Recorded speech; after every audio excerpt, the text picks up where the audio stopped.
la mchezo, tathmini ya mchezo ulivyoiona, lakini wewe ulisema kwamba hata wakipewa bilioni 1 hawawezi kuifunga Yanga. Yeah, ni kwa sababu ya quality ambayo Yanga wako nayo, uwezo wa timu ya Yanga, mchezaji mmoja mmoja.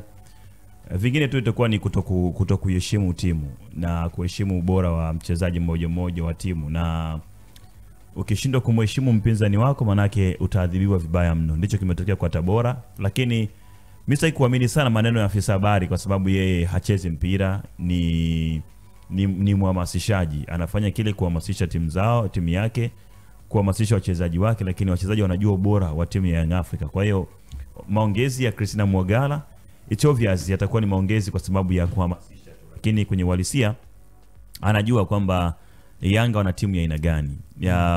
Yanga wana timu nzuri sana, na uzuri wa timu ya Yanga ni performance na ule ubora wa nyota mmoja mmoja. Yani kimwangalia Pacome huwezi kumpata Tabora United. Ulikuwa unamzungumzia Pacome Zouzoua, mchezaji ambaye siku ya jana alitengeneza assist 2, maana yake alitoa pasi za mwisho katika mchezo wa siku ya jana. Alikuwa na ubora mkubwa sana. No Stefan Aziki, no Alidi Aucho, no Cletus Chota Chama Mwamba Lusaka. Yanga anaondoka na alama 3 na mabao 3, lakini Djigui Diarra hajaruhusu wavu wake kutikisika. Ulikuwa unamzungumzia ubora wa Pacome Zouzoua ambapo Tabora United hawezi kupatikana. Yeah, ni kuambia kwamba kumpata Pacome Tabora ni ngumu, lakini Pacome unampata Yanga. Ndio ule ubora ambao umeonekana kwenye ile game ya siku ya jana. The way ambavyo alikuwa anaivuruga safu ya ulinzi ya Tabora, the way ambavyo alikuwa anaweza kuamua anachotaka yeye kwenye mchezo. Huo ndio ubora wa mchezaji, na ndio huu ubora ambao unatakiwa kupatikana kwa Young Africa. Lakini huu ubora wa Young Africa umesaidia kupata matokeo. Kila timu ina qualities. Yani timu zinatofautiana madaraja kwa ubora wa wachezaji. Sasa ubora wa wachezaji unakuja kwenye, kwanza ni talent, lakini kingine ni yeye ambaye ametengeneza experience yake kwa ukubwa kwenye mechi husika. Kwa hiyo the way ambavyo timu inacheza, vile ambavyo mchezaji anatafuta matokeo, vile ambavyo mchezaji anaona kwamba kuna njia za kupita za kwenda kupita, akiamini kwamba hapa napita, ndicho ambacho kimeonekana siku ya jana kwa nyota kama Pacome kwenye kiwango bora. Max pia alikuwa kwenye kiwango bora sana. Na kuna muda kati mwalimu anamtoa kama alikuwa anautaka mchezo bado. Yes, na hiyo kumbuka Max alikuwa na muda kidogo hapa amekaa nje kwa muda mrefu sababu ya injury. Kwa hiyo hicho unachokiona ni urejeo wake wa taratibu kutafuta ile performance yake. Lakini mchezaji mkubwa ambao Yanga wako nao. Sasa ukikompare ubora wa Yanga na ubora wa Tabora, unagundua kwamba Tabora wanahitaji kuwa second team kwenye game. Lakini jana walitaka kupishana na Yanga, ndicho ambacho kimewadhibu. Wangeamua kukaa chini kusubiria mipango kama alivyocheza mechi ya kwanza dhidi Anset Makiadi, mwalimu aliondoka wa kikosi cha Tabora United, pengine wangepunguza idadi ya mabao. Lakini walitaka kwenda kufunguka sawa na Yanga wanavyokwenda. Lakini mwisho wa siku imewadhibiwa. Yani timu ya Yanga ina Pacome, ina Max, ina Mzize, ina Dube, wote wana kasi eneo la juu. Wewe unataka kupishana nao, yani ukashambulia afu uache idadi ndogo ya watu kwenye eneo la kulinda, utadhibiwa tu. Ndicho ambacho kimetokea siku ya jana. Kumbuka kwenye kiungo alikuwa Mudathir na Duke Abuya. Wote hao wanapenda kurani kwenda juu. Tofauti na Yanga akiwa na Aucho ambaye anastika katika eneo lake moja. Hawa wote wanapenda kupush kwenda juu. Kwa maana wakienda juu, hawa watu Pacome, Mzize, Maxi na Dube, si ndio?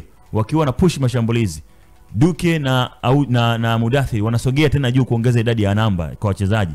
Kwa ndio maana ukuta kwenye asilimia kubwa unaona wachezaji wa Young Africa mbele wako wengi, katikati wako wengi, nyuma wako wengi, kwa sababu wote ambao wapo wana asili ya kukimbia zaidi na katikati ya uwanja, na ikawasaidia kupata kile ambacho wanakipata. Balance ya timu ikapatikana, utulivu wa Dickson Jobu na Ibra Baka ukawa unaifanya timu kuwa comfortable. Ndio maana ukaona hata jana Djigui Diarra hajakutana mipira mingi sana ya kashikashi, kwa sababu timu mara nyingi inacheza upande wa Tabora United. Kwa hiyo timu ilikuwa inaweza kupata uhuru mzuri wa kuweza kufanya build up kwenda kwenye transition zone mpaka kwenye final zone ambao walikuwa wanaishambulia sana.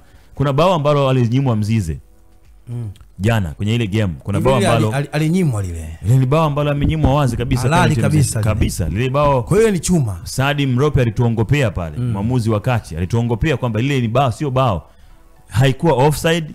Second ball anaikuta Mzize anapiga bun shakalaka. Bao ambalo lilikuwa ni bao kabisa zuri ambalo pengine lingekuwa ni bao ambalo lingempeleka kuwania bao bora la msimu, bao bonge la bao ambao lilikuwa ni zuri kabisa. Kwa hiyo tachi moja tumepigwa pale pap afu pap, yes boom, yes boom shakalaka, bonge moja la bao ambalo ulikutazama kulifikiria unaona yes huyu ni striker ambaye ni bao zuri, lakini mwisho wa siku mwamuzi akasema ni offside.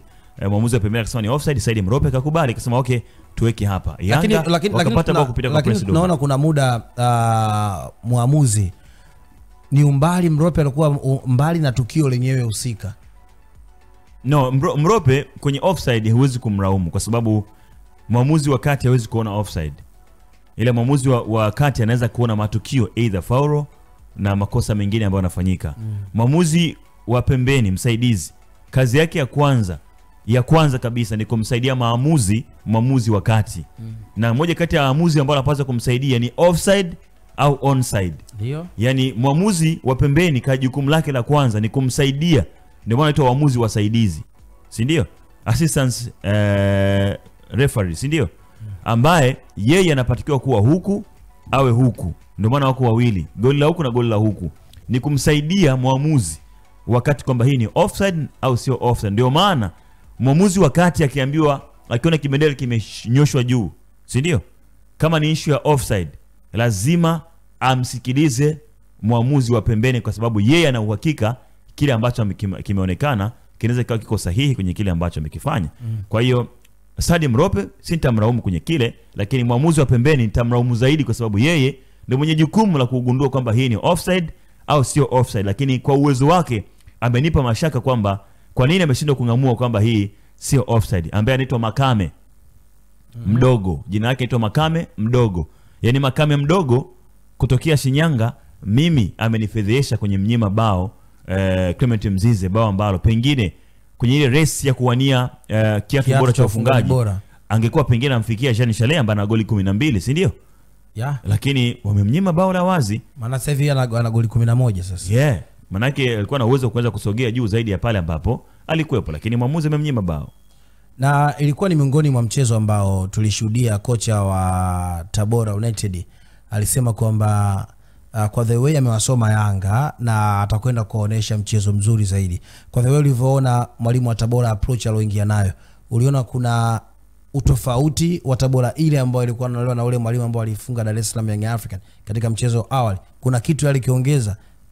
Anicet Makiadi ndio alitwanga Yanga goli 3-1, lakini alikuwa naye hana muda mrefu kama Genesis ambaye ameingia kwenye kikosi cha Tabora kwa hivi karibuni. Sasa wakati anaingia Anicet Makiadi alikutana na Yanga ambayo imetoka kuadhibiwa na kwanza Yanga imetoka kucheza mechi ngumu dhidi ya Singida Black Stars kule Zanzibar, si ndio? Baada ya hapo ameenda kucheza na I think ni Azam, si ndio? Baada ya Azam atakucheza na Tabora. Kwa hiyo Yanga walikuwa wameshavunjwa miguu, mifupa imesharejea katika zile game ambazo wamecheza game 3 tafu kweli kweli. Na Yanga ile ya Sead Ramovic ilikuwa ni Yanga ambayo kila mchezaji inabidi ajitoe kwa asilimia zaidi ya 100 ili timu iweze kupata matokeo. Lakini mwisho wa siku mambo yakawa ni tofauti. Wakaweza kuruhusu Yanga wafikie zaidi.